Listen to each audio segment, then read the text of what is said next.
Well, welcome to the Old Classic Car channel. Now, you may have spotted in a previous video that I have moved the MGB out. That, if it's not already there, is going to go over into Dad's garage, and that means the A40 needs to come indoors. Now, longer term viewers of the channel will know this has been sort of a bit of a stop-start project over the years, but it's been in the family from new. My great uncle bought it new in 1960 from Pikes of Exeter, the BMC garage, and it's been in the family ever since. I took my test in it back in 1987 and passed, by the way. So I've known this vehicle all my life. I remember riding in the back of it when I was a kid, going to visit them down in Exmouth. So it's got a lot of sentimental attachment, this old car. So the idea, now that the MGB is out, is to get that back in here so that things can be progressed. Like I said in another previous video, I'm trying to cut back a little bit on some of the projects like the Prefect and so on, so that I can concentrate on what time I do have free on this Morris, and just keeping the other stuff running, because it all takes time. So anyway, the weather's not too bad. I've just moved the MGB out, so let's get the cover off the A40 and then we can pull it up a bit, roll it back into here.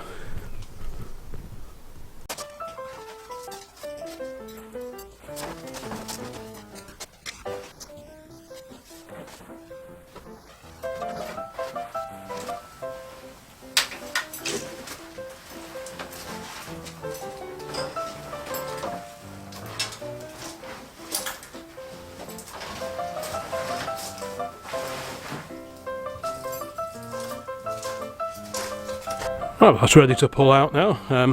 Like I say, it's got all the history going back through our family with this one. Now, I won't repeat myself here, but there is a video which I'll include a link to at the end of this one, where it talks about the A40 and all the old paperwork and things that it came with, and some of the stories and memories that I have of this actual car. Obviously, financially, it's worth, you know, a few £100s as it is, but to me, sentimentally, it's worth way more than that. So that's why it's still here. I've spent 30 plus years accumulating the parts for it. I eventually managed to find two unused wings, which, even though they're not perfect, they are way better than what was on there.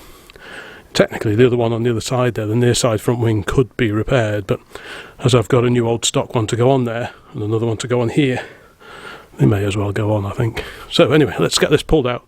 It's clouding up a little bit, so I need to do this before any showers turn up.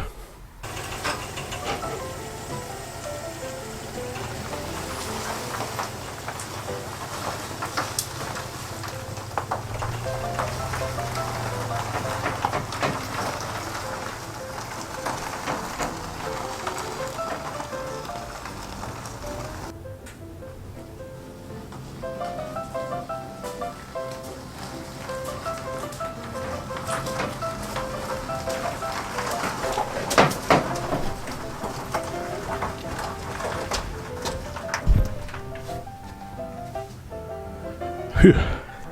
Who says I never do any exercise?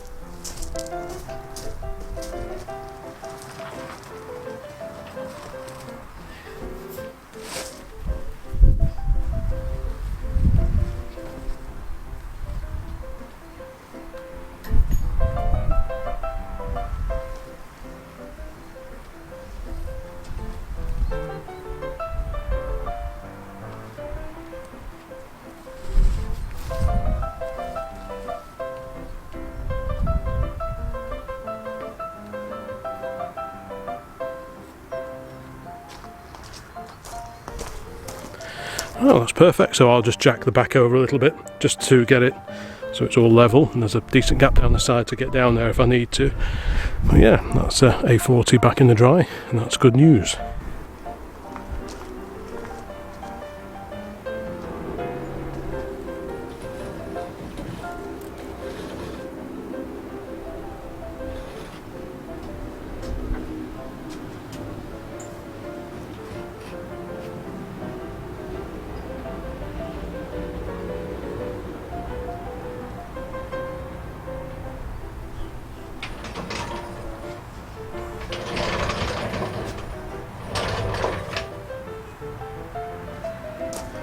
Excellent, that's great. That's now back in the cover in the right position. I've got room to get down the other side if I need to. Not a great amount, but I can always move it out if need be. The Morris over here over there. I'll move that back across a little bit just so it's in the centre. But yeah, I'm really pleased about that, because when things are on the covers, it just never works. Certainly for me, nothing gets done. I mean, it takes me ages to get jobs done at the best of times, but when you're up against it with the weather and being outside with covers and so on, I just get nothing done. I take my hat off to people who manage to work on cars outside, especially significant restoration work, but I just hold my hands up. I can't do it, or it's not so much can't, but it just doesn't seem to happen. So everything has to be in the dry. The next plan, I think, is obviously the MG is going to Dad's. The little Ford van is under the lean-to at the moment, and that is going to go at the back on that raised wooden platform that's over there. So that's going to end up going there, I think, and then that will just leave the comma to sort out sometime this year and move that on to a new home, because that's just one lorry too many. Anyway, A40's in the dry, that's all very good. Just a quick update really, just to sort of, I know one or two people followed the channel simply because there was some A40 content on it a little while ago, so I thought I'd just give you a quick update where we're up to with it. I do need to order a few more repair panels from the A40 Owners Club, which for anyone who's got one of these is well worth joining. £17.50 a year, and you get access to one of the best spares schemes I've ever come across in any Owners Club. So if you've got an A40 Farina, make sure you're in the A40 Owners Club. I have no affiliation with the club other than being a very happy and satisfied member, but I really do think they do an excellent job on what is a very modest annual subscription. Anyway, thanks very much for watching. Just a quick update on the A40. More videos along very, very soon, and I'll include links to some of the previous videos, including one where I talk about the history of this car and all the old paperwork that accompanies it. So thanks very much for watching.